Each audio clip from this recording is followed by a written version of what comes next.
Bonjour, je suis Thomas Mesmin, partenaire chez MAD. Dans la quatrième et dernière partie de notre étude Luxury Fast Forward, nous traitons du sujet du client et nous nous focalisons sur deux populations, les ultra-riches et le client américain. Aujourd'hui, nous souhaitons aborder le sujet des ultra-riches. Cette population est particulièrement chassée, puis choyée par les maisons de luxe, principalement pour deux raisons. La première, assez évidente, est le potentiel business. Pour les best-in-class dans ce domaine, le top 1% de leurs clients représente 20% des ventes, une manne de ventes et de profits substantielle. La seconde, plus subtile mais tout aussi importante, est le potentiel image. Développer une clientèle ultra-luxe et par capillarité des produits ultra-luxe aspire la maison vers le haut, nourrit le rêve, la fameuse brand elevation, et permet de gagner en désirabilité de marque et donc en pricing power sur l'ensemble de la gamme de produits, y compris les plus accessibles. Lorsqu'on commence à s'intéresser à ce segment, il est important de comprendre les écarts de volumétrie qui peuvent être considérables. Si on simplifie, vous avez aujourd'hui 600 millions de clients du luxe, 34 millions de high net worth individuals, 5 millions de very high net worth individuals et seulement 400 000 ultra high net worth individuals.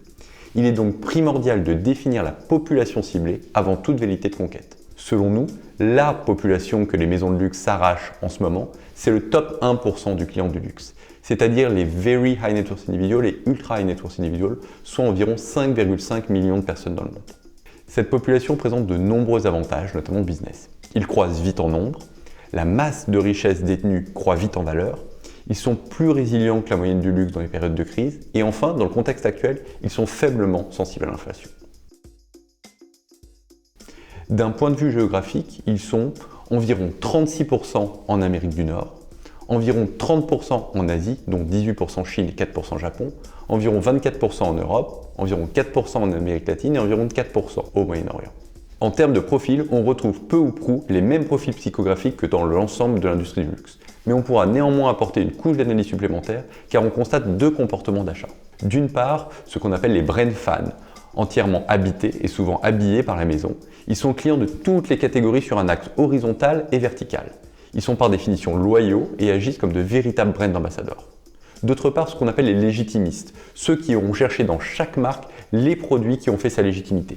Pour ces derniers, on achètera de la haute joaillerie chez un grand joaillier, une robe chez un grand couturier, etc. Cette typologie de clients est par définition plus compliquée à attirer pour les nouveaux entrants dans le domaine de l'ultra-luxe, puisque la légitimité est bien souvent l'héritage d'un long passé. Paradoxalement, ils achètent de tout.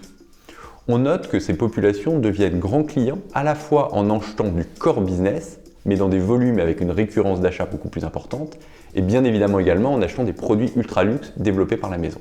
C'est sur ce dernier point des produits ultra-luxe que certaines maisons s'appliquent un plafond de verre en y opposant un manque de légitimité.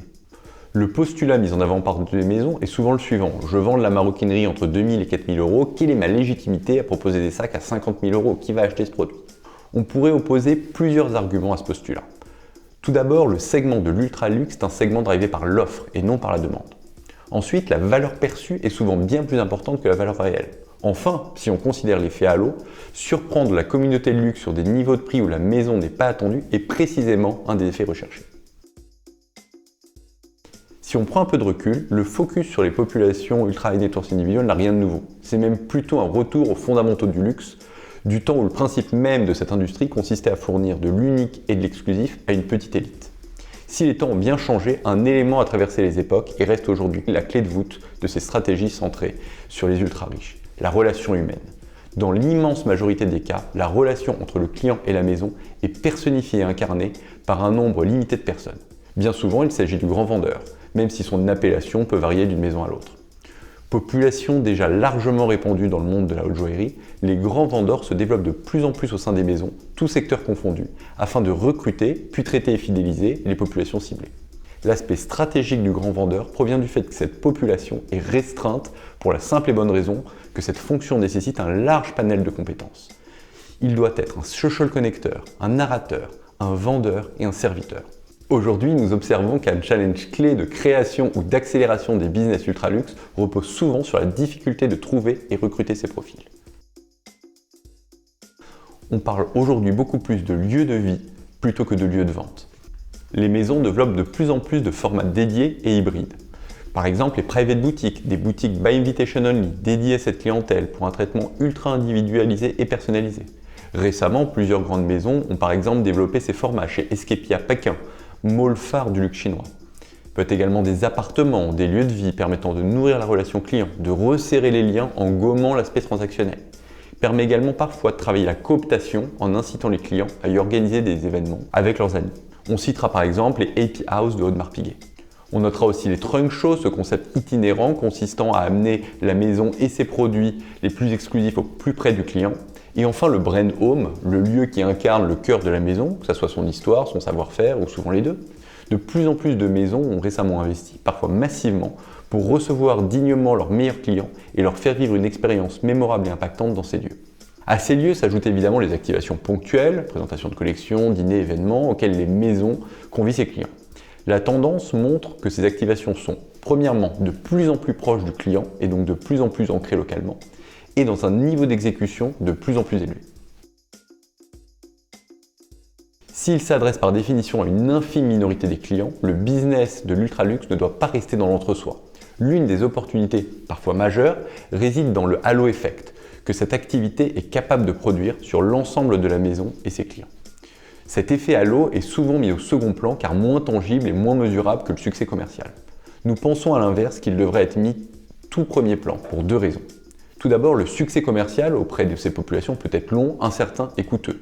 Les chances de faire bouger l'aiguille des ventes au niveau global d'une maison est souvent limitée à court terme. A l'inverse, l'effet halo, en travaillant sur l'élévation de la maison, peut impacter l'ensemble de la gamme produit en gagnant en pricing power. Sans en faire une généralité, on constate qu'au sein des acteurs déjà bien implantés sur la cible des ultra-riches, cette partie du business est traitée dans une entité dédiée, même si certaines fonctions support sont souvent communes au reste de l'organisation. Nous n'en ferons pas une best practice, mais cela traduit le besoin d'avoir un état d'esprit relativement différent du core business des maisons de luxe. Tout d'abord, une nécessité absolue de client centricity pour comprendre et servir le client conformément à ses attentes. Deuxièmement, un clienteling et un CRM quasi one-to-one pour un traitement sur mesure. Évidemment, un développement de produits sky the limit avec des quantités très limitées pour nourrir en permanence le désir des clients. Des lieux de vie spécifiques et dédiés pour faire vivre la magie de la marque. Et enfin, des KPI spécifiques centrés sur le client et basés sur un temps long, le fameux Customer Lifetime Value.